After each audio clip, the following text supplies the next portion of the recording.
Truth Tips Tuesday, sponsored by Tommy Car Auto Group.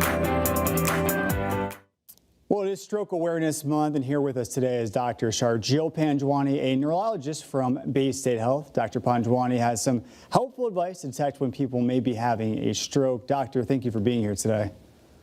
Thank you, David. Thank you for having me. So why don't we start with what is a stroke exactly? So essentially, there are two types of strokes. One is called an ischemic stroke, when there is a blockage of the blood vessel leading to brain damage. And the second is that if a blood vessel bursts open and there is bleeding inside the brain. In either case, there's damage to the brain that can lead to disability or even death. Okay, and what are some of the telltale signs that somebody's having a stroke? So one of the most famous mnemonic that we use throughout the world is called a FAST mnemonic. And what it stands for is that F is for face. If somebody is having all of a sudden weakness or numbness on one side of the face, or A stands for arms, if there's weakness or numbness on one side of the body. S stands for any speech problems. For example, somebody's having difficulty understanding or producing words or just slurred speech. And the last one, T, stands for time, because time is very essential.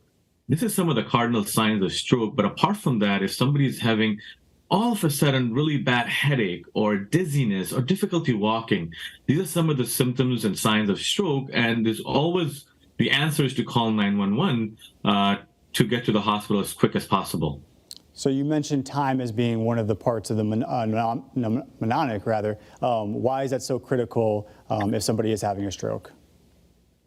So in the world of medicine, we use the terminology called time is brain, because if somebody is having a stroke, every minute that goes by, there's around 1.9 million neurons, which are brain cells, which are dying.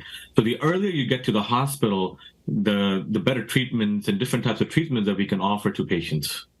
All right. And what are some of the things that people can do to prevent having a stroke? So when we think about brain health, it's very similar to health for the heart. For the biggest thing is having a good lifestyle and healthy lifestyle. For example, reducing the amount of saturated fats, cholesterol, eating foods in high fibers that can definitely reduce the risk of stroke. If you're smoking, quit. If you don't smoke, don't start. Limit the amount of alcohol that somebody is drinking can also help.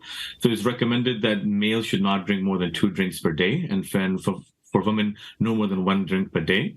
If somebody has high blood pressure, that's actually one of the biggest risk factors for causing stroke, and it's very important to take your medications on time for that.